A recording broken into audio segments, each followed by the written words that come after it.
सामाजिक राजनीतिक परिवर्तनको लक्ष्यसहित सचेत जनताले सुरु गरेको कुनै पनि प्रकारको सङ्घर्ष हो।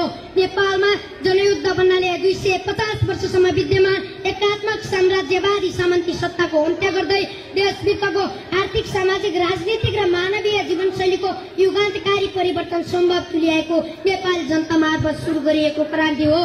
सभाध्यक्ष महोदय, विक्रम सम्वत 2046 सालमा बहुदलीय प्रजातन्त्रको स्थापना गरियो, तर लोकतन्त्र संस्थागत हुन सकेन। बहुदलीय प्रजातन्त्रमै सीमित रहन उपयुक्त नठानेपछि नेपालमा दीर्घकालीन जनयुद्धको आवश्यकता बोध गरी योजनाबद्ध रूपमा तयारी सुरु गरियो।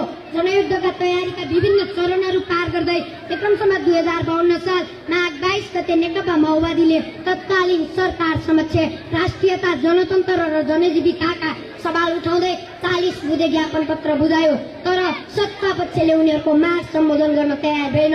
त्यसपछि विक्रम सम्वत 2052 साल फागुन 1 गते रोल्पा, रुकुम, गोर्खा र सिन्धुलीबाट एकैसाथ नेपालको इतिहासमा जनयुद्धको वास्तविक ज्वालामुखी विस्फोटन भयो, जसको नेतृत्व तत्कालीन नेकपा माओवादी र पुष्पकमल दाहाल प्रचण्डले गर्नुभयो। उक्त जनयुद्धमा हजारौं शहीदले आफ्नो ज्यानको बलिदान गरे, कैयौं घाइते, अपाङ्ग र बेपत्ता समेत भए। नेपाली जनताको 10 वर्ष लामो त्याग, बलिदान, साहस र वीरतापूर्वक गरेको महान जनयुद्धको पक्षमा अन्य राजनीतिक दलहरूलाई समेत सहभागी गराउन सफल भए। विक्रम सम्वत 2062 मङ्सिर 7 गते नेकपा माओवादी र 7 संसदीय दलबीच निरङ्कुश राजतन्त्रका विरुद्धमा 12 बुँदे समझदारी पत्रमा हस्ताक्षर भयो। उक्त 12 बुँदे समझदारी पत्रको बलमा विक्रम सम्वत 2062 चैत्र 24 गतेदेखि 19 दिने सशक्त जनआन्दोलन सुरु गरियो र विक्रम सम्वत 2063 वैशाख 11 गते संसद पुनः स्थापना गरियो। विक्रम सम्वत 2065 जेठ 15 गते नेपालमा नेकपा माओवादी नेतृत्वको सरकार मार्फत औपचारिक रूपमा गणतन्त्र स्थापना भई निरङ्कुश राजतन्त्रको अन्त्य भयो। सभाध्यक्ष महोदय, संविधान सभाबाट निर्मित नेपालको संविधान 2072 संघीयता, गणतन्त्र, समावेशी लोकतन्त्र, धर्मनिरपेक्षता र समानुपातिक व्यवस्था महान जनयुद्धका प्रमुख उपलब्धिहरू हुन्। समाजमा विद्यमान शोषण र उत्पीडनका विरुद्धमा नयाँ जागरण पैदा भयो। सामाजिक सांस्कृतिक मूल्य मान्यतामा नयाँपन आयो। समाजमा उत्पीडित जाति, वर्ग, क्षेत्र, लिङ्ग र समुदायमा चेतना बढ्यो, जुन विश्व इतिहासमै अनुकरणीय छ। सामन्तवाद र नवोदारवादी पुँजीवादको विरुद्धमा लडाईँ छेडेर हरेक तह र तबकाका समुदायलाई जुरुक्क उठाउने काम पक्कै पनि जनयुद्धकै कारण सम्भव भएको हो भन्नमा कुनै दुविधामा छैन।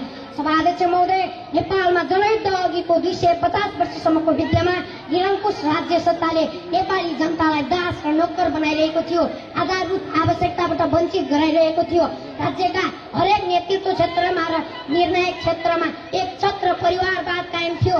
जातीय छुवाछुत, लैङ्गिक र वर्गीय विभेद, शहर केन्द्रित विकास र भ्रष्टाचार मौलाइरहेको थियो। यही अन्धकारको भुमरीबाट नेपाली जनतालाई उज्यालोको दियो बल्दै अग्रगामी छलाङ मार्यो महान जनयुद्धले। यति मात्रै होइन सभाध्यक्ष महोदय, हाम्रो देशको आर्थिक, सामाजिक, राजनीतिक र भौतिक विकासको जग जनयुद्ध पछि नै निर्माण भएको हो र उक्त जगको आधारमा आज समग्र राष्ट्र चलिरहेको छ।